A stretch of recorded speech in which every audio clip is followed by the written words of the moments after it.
Bonjour à toutes et à tous et bienvenue dans ce tout nouvel épisode de Topo RH. Dans un monde professionnel où les évolutions sont de plus en plus rapides, nous allons nous intéresser à la thématique de l'accompagnement du changement et à la transformation. Sujet largement abordé depuis de nombreuses années, nous explorons ensemble, grâce à notre invité, le rôle central des ressources humaines dans cette période de transition.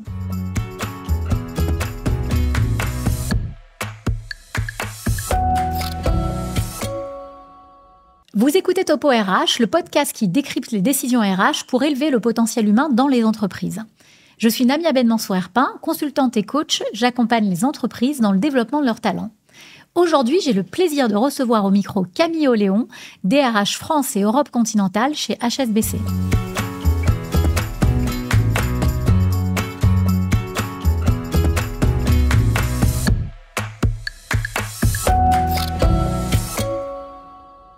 Camille, bonjour.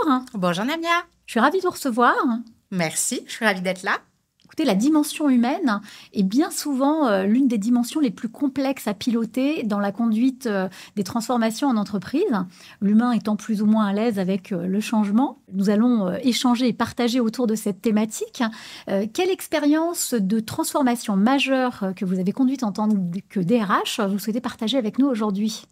Alors, cette année, on a été récompensé aux Victoires du Capital Humain sur le rôle de DRH stratégique dans la transformation. Et je me suis dit que j'allais donc partager avec vous ce qu'on avait fait dans le contexte de cette transformation. Donc, en l'occurrence, pour resituer un petit peu, on a mené dans les 3-4 dernières années au sein d'HSBC une transformation à la fois business, à la fois géographique et à la fois culturelle. Donc, beaucoup de changements pour nos collaborateurs. Et notre objectif a été de travailler sur leur engagement et sur leur motivation au sein de cette transformation. Donc, comment est-ce qu'on a fait ça ? On a mis en place des choses très concrètes que j'ai envie de partager avec vous aujourd'hui. Et je me suis dit que j'allais les partager autour de la théorie de la motivation de Dan Pink. Donc, en l'occurrence, le sens, la maîtrise et l'autonomie. Et vous dire un peu ce qu'on avait fait pour accompagner les collaborateurs dans ces dimensions. Eh bien, écoutez, c'est un super programme.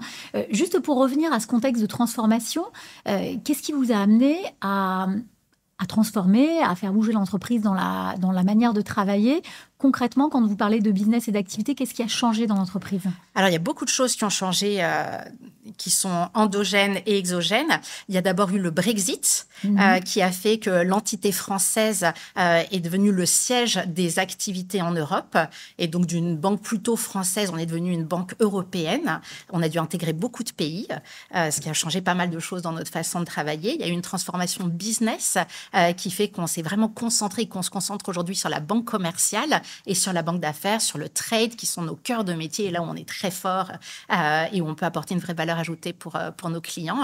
Et évidemment, toutes ces transformations, ça a amené une transformation culturelle qui a été en plus renforcée par le fait qu'avec le Covid, avec la société qui bouge, un peu comme vous le disiez en introduction, très rapidement actuellement, on a dû accompagner nos collaborateurs et travailler sur leur agilité, sur leur résilience et sur les nouvelles compétences qu'on pouvait leur apporter.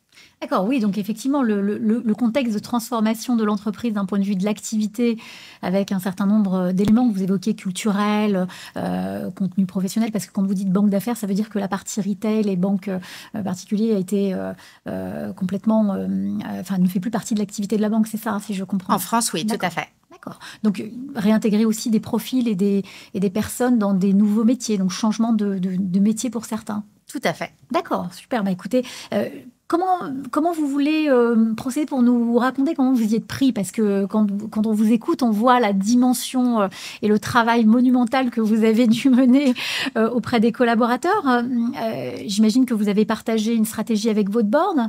Bien sûr. Alors, exactement, c'est tout à fait ça. C'est-à-dire qu'on s'est dit, on est parti du principe que si on avait envie de pouvoir continuer à travailler sur l'engagement des collaborateurs, retenir les meilleurs collaborateurs, continuer à être performant dans le business, on avait besoin de les engager, de les rendre un peu partie prenante de ces changements.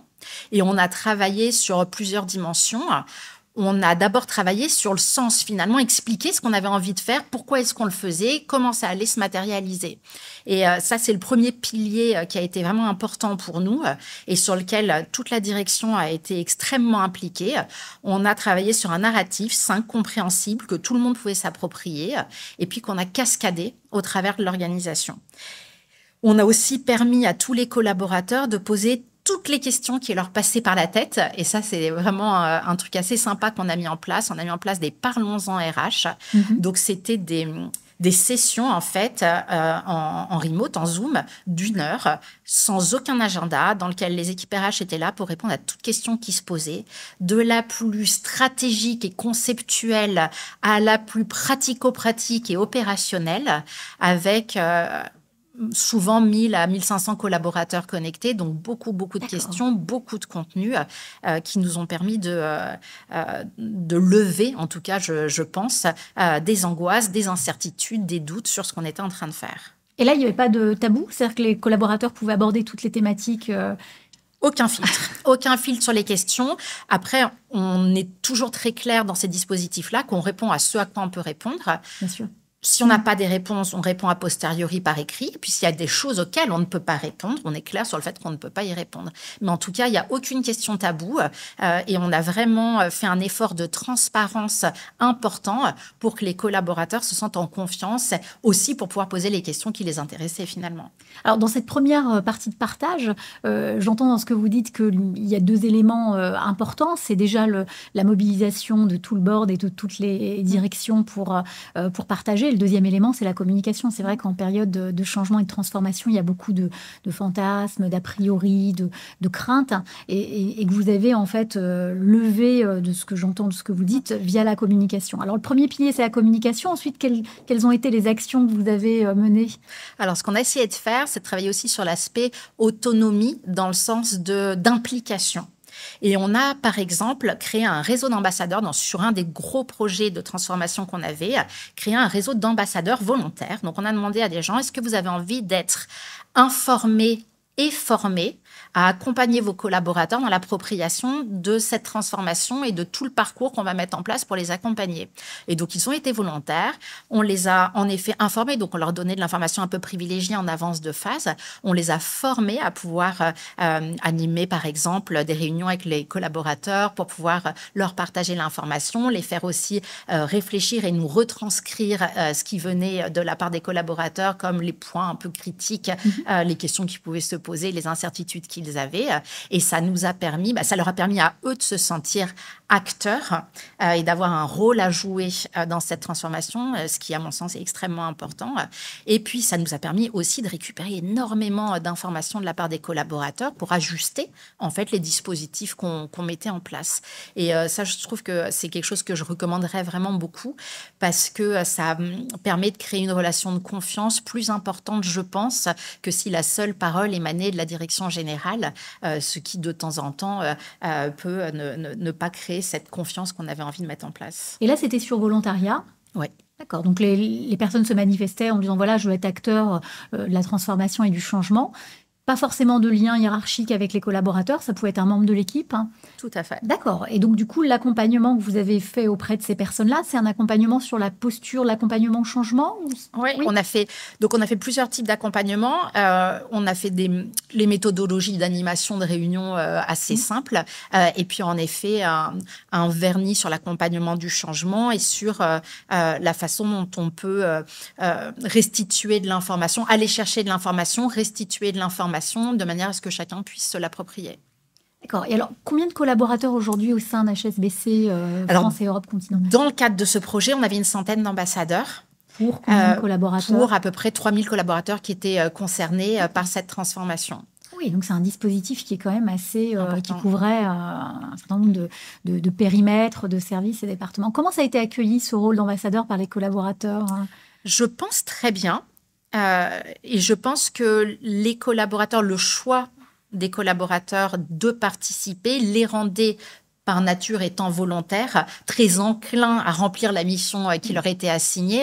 Et ce dispositif a vraiment bien marché pour l'ensemble des collaborateurs. Il a d'ailleurs tellement bien marché que là, dans le cadre d'un autre dispositif, d'un autre projet qu'on est en train de lancer, on va relancer un réseau d'ambassadeurs parce qu'on trouve que ça fonctionne vraiment bien. Oui, donc on revient à l'implication et à l'engagement. Autre simplement, la parole ne vient pas que de la direction des ressources humaines, mais aussi des collaborateurs.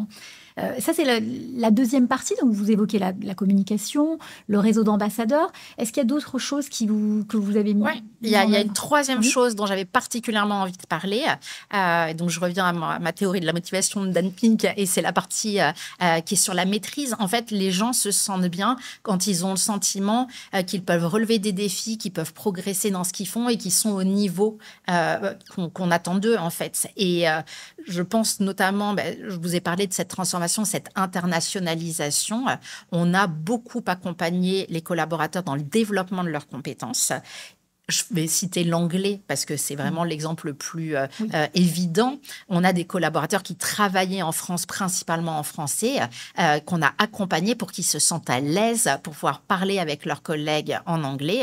On a mis en place un dispositif vraiment important de formation et ça a été extrêmement bien reçu. De la même façon, il a fallu qu'on travaille sur les différences culturelles et c'est pas évident de travailler avec des gens qui n'ont pas les mêmes codes que les nôtres. Et on a beaucoup travaillé à permettre à nos collaborateurs, au travers de dispositifs variés, qui pouvaient aller des ateliers un peu formels sur les différences jusqu'à des quiz et des concours, des challenges sur l'identification des différentes cultures, pour que nos collaborateurs se sentent à nouveau à l'aise, prêts à relever le défi qui consistait à intégrer les différentes entités qu'on avait besoin d'intégrer et à travailler de façon plus internationale. Alors, quels sont les écueils que vous avez rencontrés dans la mise en œuvre? Parce que là, vous touchez un sujet qui est le fait de bouger dans sa pratique professionnelle et dans sa manière de faire. Et c'est vrai que dans les contextes de changement et d'accompagnement de la transformation, il peut y avoir des freins. Bien sûr, il y a des freins, c'est une certitude. Je pense qu'il y a plusieurs choses qu'on a découvertes sur le chemin et sur lesquelles on a essayé de s'ajuster. D'abord, je vais faire un anglicisme, c'est pas un one size fits all. C'est-à-dire qu'on a beau concevoir un dispositif extraordinaire et se dire c'est génial, on va embarquer tout le monde. Non, c'est pas le cas. Et vouloir embarquer tout le monde au même rythme, finalement, ça fonctionne pas. Donc, on a identifier au fil de l'eau ce que pouvaient être les freins pour certaines typologies de population et travailler, quand on les identifiait, à lever ces freins. Je vais citer un exemple super concret. On a donc, vous le disiez, beaucoup travaillé à ce que les collaborateurs puissent évoluer, acquérir de nouvelles compétences, se repositionner. Et puis, on a des gens qui nous ont dit, mais nous, on est chez HSBC depuis toujours. Et on n'a jamais eu besoin de faire des entretiens, de faire notre CV. On n'a jamais eu besoin de se mettre en mouvement, finalement. Et aujourd'hui, on n'a pas envie de le faire. Et derrière on n'a pas envie de le faire, il y avait un peu « et on ne sait pas le faire ».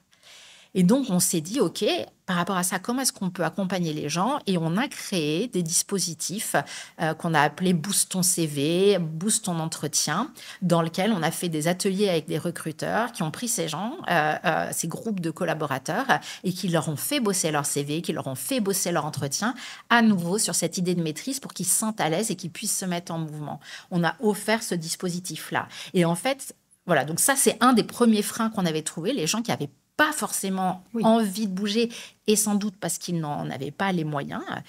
Et ça, c'est un point important. Et puis, dans les écueils qu'on a rencontrés aussi, il y avait cette notion de manque de confiance sur la stratégie future et sur ce que ça allait donner. Est-ce que j'allais, moi, en tant que collaborateur, trouver ma place là-dedans? Finalement, est-ce que j'avais toujours ma place là-dedans? Et ça, on a beaucoup travaillé avec les directions de chacun des métiers à concrétiser la façon dont la transformation allait se matérialiser dans les métiers. Et donc, on a beaucoup travaillé avec le comité exécutif pour qu'eux puissent un peu cascader derrière ce que ça voulait dire finalement dans chacune des directions et comment on allait travailler dans chacune des directions. Et voilà, mais c'est vraiment l'idée d'apprendre en marchant. On a conçu des trucs super et puis on les a déployés et on s'est dit, ça ne marche pas à tous les coups. Et donc, on ajuste au fil de l'eau. D'accord, ça c'est un enseignement également. Ouais. C'est-à-dire que finalement, il y a un certain nombre d'éléments qu'on ne peut pas forcément anticiper et qu'il faut être réactif face à certains freins qu'on peut pas forcément dimensionner en se disant tiens, sur tel et tel sujet, on risque d'avoir les freins. Alors, quand je vous écoute, ce qui ressort également, c'est la mobilisation de votre board. Quel rôle aujourd'hui a la direction des ressources humaines au sein de l'organisation? Parce qu'on sent que vous avez un rôle très fort et très marqué dans l'accompagnement de la transformation de l'activité de l'entreprise. Ah, c'est un sujet que j'adore. Moi, je suis extrêmement fière aujourd'hui d'avoir un vrai rôle de partenariat avec mon directeur général et avec mon comité exécutif. Je pense que la RH, c'est une des fonctions reines de l'entreprise aujourd'hui. Et quand il y a des nouveaux projets, quand il y a même des nouvelles envies, des nouvelles directions stratégiques qui arrivent, je pense et j'espère que je suis toujours consulter en amont sur l'impact que ça peut avoir, sur comment est-ce qu'on peut l'accompagner au mieux. Et là où je pense que il y a même une dizaine d'années, donc je travaillais déjà, je sais ce qu'il en était, on était sans doute plus dans un rôle d'exécution de la stratégie. Aujourd'hui, j'estime être associée à l'élaboration de la stratégie. Et c'est super chouette, c'est ce qui rend mon métier passionnant et qui fait qu'au quotidien, j'ai beaucoup de plaisir. C'est aussi extrêmement important pour les équipes de sentir que la DRH a un impact fort. Ça va avec ce qui est l'ADN de notre entreprise. Nous, on est une entreprise dans laquelle, en tout cas, c'est vraiment ce qu'on essaye de démontrer au quotidien. Notre force, notre plus grand asset, c'est nos collaborateurs. Et donc, on essaye vraiment de les accompagner au mieux et de démontrer que la partie humaine, y compris dans les phases de changement et de transformation, est une partie vraiment extrêmement importante et prise en compte. Oui, c'est ce que vous avez envie que les collaborateurs retiennent de votre place au sein de l'organisation, c'est que la dimension humaine est prise en compte dès les prémices en fait d'une nouvelle stratégie ou d'un changement. Exactement, et c'est critique pour eux. Comme je vous le disais, il y a des fois on fait des trucs super et puis il y a des fois on se trompe, on va pas là où les collaborateurs nous attendaient, mais je pense qu'ils peuvent constater à chaque étape qu'on est associé et qu'on est partie prenante de la transformation et on les représente, au même titre que les représentants du personnel vont les représenter aussi. Mais en tout cas, la collaboration qu'on peut mettre en œuvre avec la direction générale et avec les différents métiers se matérialise, je pense et j'espère, dans le quotidien des collaborateurs. Pourquoi, d'après vous, c'est aussi difficile le changement dans l'environnement de l'entreprise? Ça, c'est une vaste question. D'abord, je ne sais pas si c'est difficile. Je pense que ce qui est difficile, c'est d'expliquer aux gens pourquoi le changement va être bien pour eux. Parce qu'en fait, les gens sont intelligents. On parle tout le temps de résistance au changement et ça m'agace quand on parle de résistance au changement. Parce qu'en fait, les gens sont juste intelligents. Si demain, je viens vous dire, Namia, je vais faire un changement et que vous percevez que ça va vous apporter plus de contraintes finalement que de ressources, vous allez me dire, Camille, t'es bien gentille, mais j'ai pas envie. Voilà, et c'est ça, en fait, la résistance au changement. À partir du moment où on se pose la question de se dire, mais qu'est-ce que ce changement, finalement, va pouvoir apporter et comment je le rends plus source de ressources que de contraintes pour les collaborateurs, ils sont malins et ils y vont. Donc, c'est ce travail-là qui est très difficile parce qu'en fait, on a des directions stratégiques et puis souvent on se dit, bah oui, c'est une très bonne direction stratégique, alors on la met en œuvre et tout le monde va adhérer, ça va être super. Et maintenant, si dans mon quotidien, moi, en tant que collaborateur, j'ai le sentiment qu'elle va être nocive, cette direction stratégique, bien évidemment, je vais tout faire pour qu'on n'y arrive pas. Et donc, je pense que c'est ce travail-là de traduction qui est difficile, qui est laborieux à mettre en œuvre. Et qui est toujours possible, d'après vous? Est-ce qu'il est toujours possible de voir un intérêt individuel dans un changement décidé par l'entreprise? Alors, souvent, je cite l'exemple, et je l'utilise beaucoup avec les organisations syndicales en l'occurrence, de dire qu'au final, travailler dans une entreprise performante est essentiel pour un collaborateur.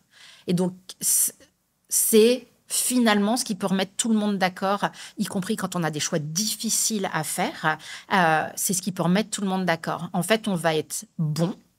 Si on est bon, au-delà du fait que tout le monde va gagner plus d'argent et que donc ça fera plaisir à tout le monde, on sera aussi fier d'être dans une entreprise qui a du succès et qui est excellente dans le service qu'elle délivre. Et donc, in fine, je pense que c'est là où on peut avoir un petit peu de mal à identifier ce que le changement va nous apporter, finalement, cette recherche d'excellence et de performance qui va être le facteur rassembleur au final. Merci Camille. Alors comme je l'ai précisé en introduction, le podcast est possible grâce au soutien de Cégide qui est spécialiste cloud pour la gestion des ressources humaines en entreprise. Et je vous propose donc qu'on ouvre le micro à Laura Botello qui est experte du sujet chez Cégide et qui a une question pour vous. Avec plaisir. Bonjour Camille, bonjour à tous. Je me permets de vous poser une question suite à la publication d'une étude de McKinsey qui nous explique qu'environ 70% des transformations d'entreprise échouent principalement en raison de la résistance au changement. Selon vous, comment les solutions SIRH peuvent-elles contribuer à réduire ce chiffre ? C'est une excellente question. Alors, on a parlé un tout petit peu de la résistance au changement. Donc, je suis pas forcément d'accord avec l'analyse. Mais en tout cas, voilà, pour revenir à la question et au lien avec le SIRH, en tout cas, ce qu'on peut en dire, c'est que, comme on le disait, les collaborateurs, quand ils ne perçoivent pas d'intérêt pour eux dans un changement, vont avoir tendance à pas forcément l'accompagner, se l'approprier et aider à la mise en œuvre du changement. Et donc, dans les solutions SIRH, notamment la capacité à mettre en œuvre des plateformes de formation et des plateformes aussi qui nous permettent de prendre le pouls un petit peu de la population sont deux éléments qui peuvent permettre de contribuer à réussir une transformation. Par exemple, donc sur la prise de pouls de l'organisation, je le disais tout à l'heure, être capable d'ajuster les dispositifs qu'on met en place, c'est essentiel. Dans le gros projet que je citais, dans lequel on a mis en place notre communauté d'ambassadeurs, on a aussi fait très régulièrement des enquêtes en ligne pour essayer de comprendre ce que les collaborateurs percevaient positivement, négativement ou ne percevaient pas d'ailleurs dans ce qu'on essayait de mettre en place, et ça nous a permis d'ajuster les dispositifs. Sur la formation, on a mis en place une plateforme extraordinaire qui permet aux collaborateurs d'aller se former sur ce qu'ils veulent. Et ça, c'est excellent parce que ce soit sur de la technique bancaire super pointue dans le cadre d'une transformation, on se dit je suis pas à l'aise là-dessus, que ce soit sur la gestion des data, que ce soit sur le développement durable, qui sont les nouvelles compétences sur lesquelles les collaborateurs peuvent se sentir un peu non équipés. Un collaborateur peut aller se connecter à ces plateformes, décider, se créer son propre parcours de formation pour se sentir à l'aise et en maîtrise de ces sujets. Et donc, je pense que c'est deux facteurs qui peuvent contribuer à la réussite d'une transformation. Oui, donc les outils sont un support à l'accompagnement parce que quand on vous écoute, c'est vrai qu'on perçoit aussi toute la dimension de budget, c'est-à-dire que c'est un coût, l'accompagnement d'une transformation et le changement dans l'organisation. Donc j'imagine que s'appuyer aussi sur des outils, ça peut permettre de maîtriser un peu mieux cette dimension-là. Bien sûr, et c'est essentiel. Je dis toujours, les outils et les structures ne font pas la transformation. C'est une certitude.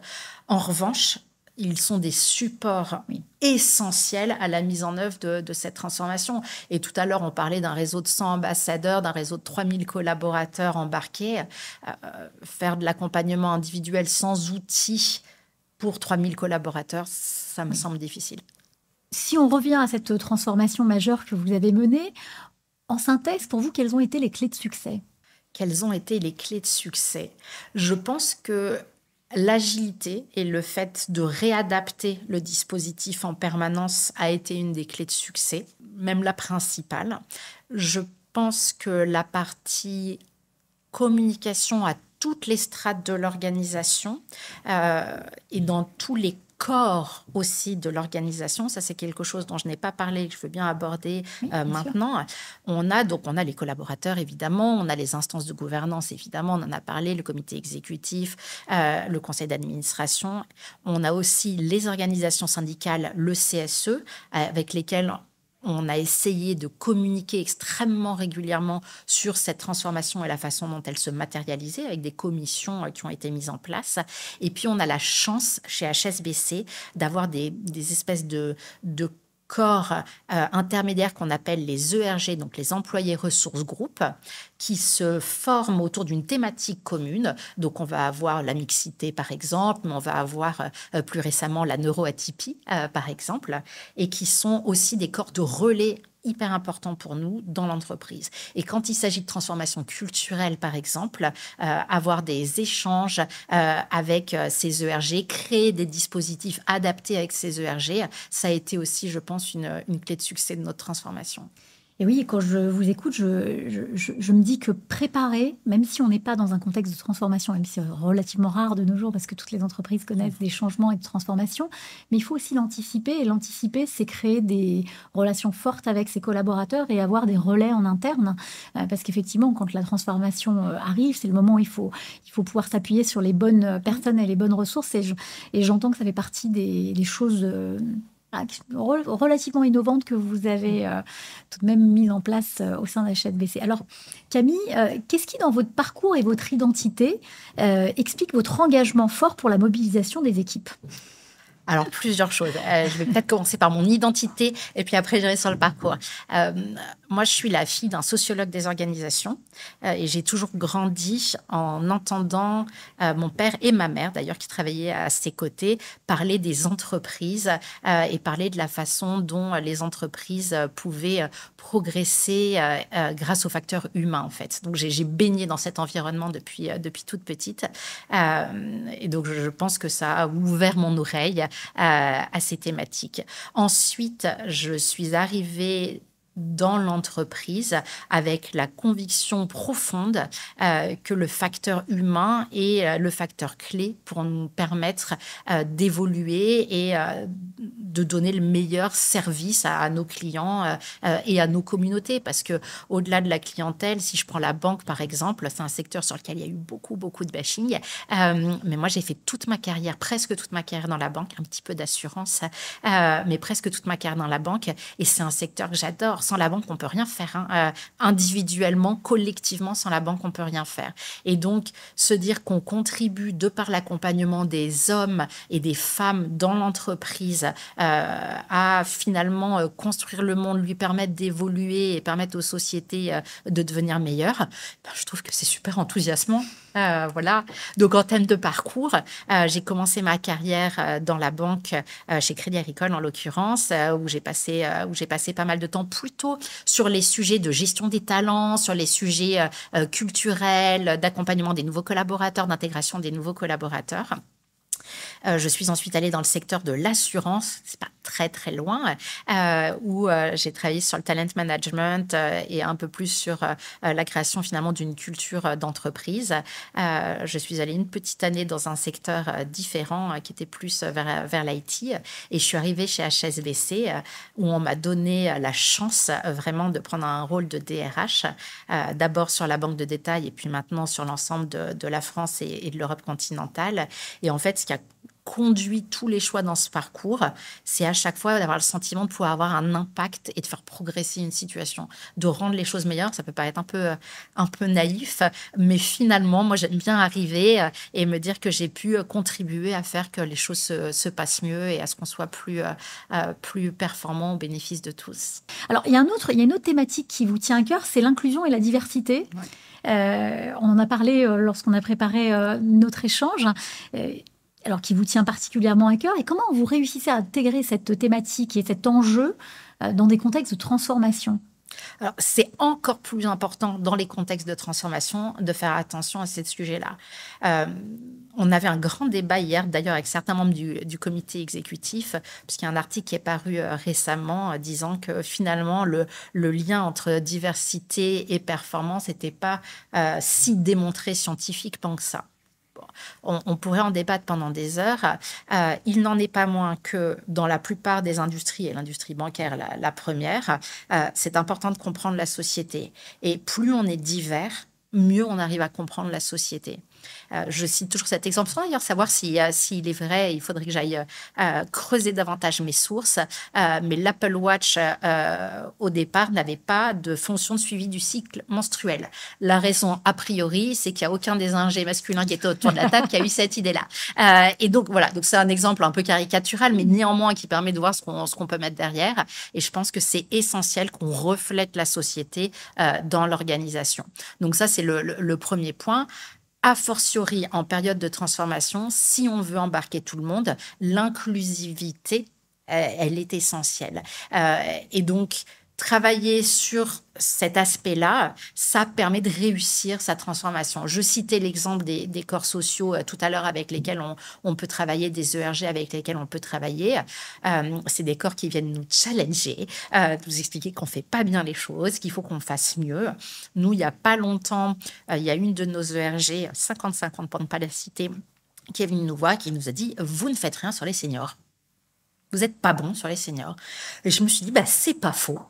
Finalement, on a abordé la thématique des seniors sous un angle accompagné jusqu'à la retraite, alors qu'en fait, a fortiori, dans l'époque dans laquelle on est de transformation, d'évolution de l'âge de départ à la retraite, s'assurer qu'on garde tout le monde engagé, motivé, qu'on offre à chacun sa place dans cette transformation et dans le futur qu'on essaye de créer, c'est critique. Et donc, on a travaillé avec eux pour essayer de se dire, OK, comment est-ce qu'on peut progresser là-dessus finalement et comment est-ce qu'on va offrir des pratiques et des supports qui soient plus pertinentes. Donc voilà, je pense que sur ces deux aspects-là, refléter la société au bénéfice de la performance, quoi qu'en dise ce récent article, être sûr qu'on embarque tout le monde en permettant à chacun d'être lui-même et de ne pas se poser de questions là-dessus, c'est critique dans l'entreprise de manière générale, a fortiori en période de transformation. Et donc, l'inclusivité, c'est aussi adresser le sujet de la transformation et vraiment d'identifier toutes les populations et de pouvoir répondre de manière très spécifique. Je vous remercie pour ce retour. Nous arrivons à la fin de notre épisode. Camille, nous terminons toujours par une conviction, un conseil partagé aux personnes qui nous écoutent et qui font partie de la communauté RH. Quel serait le vôtre ? Mon conseil, ce serait l'authenticité, dire les choses comme elles sont, ne pas avoir peur d'exprimer ce qui est problématique, de mettre le doigt sur ce qui est problématique et de rester sensible, ouvert et fidèle à soi-même, même quand on a des décisions très compliquées à porter. Je vous remercie Camille pour cet échange riche et pour votre énergie qui, je n'en doute pas, inspirera et sera une source d'inspiration pour les personnes qui nous écoutent et qui contribuent elles aussi à élever le potentiel humain dans les organisations. Merci beaucoup Namia. Merci. Merci à tous et à tous d'avoir suivi cet épisode et merci à Cégide de soutenir la production de ce podcast. Si cet épisode vous a éclairé, n'hésitez pas à vous abonner, à laisser une note, un commentaire ou même à le partager. Pour suivre les actualités Cégide liées aux thématiques RH, vous retrouverez tous les liens dans le descriptif de cet épisode. Et quant à moi, je vous donne rendez-vous le mois prochain pour un nouveau Topo RH. À bientôt.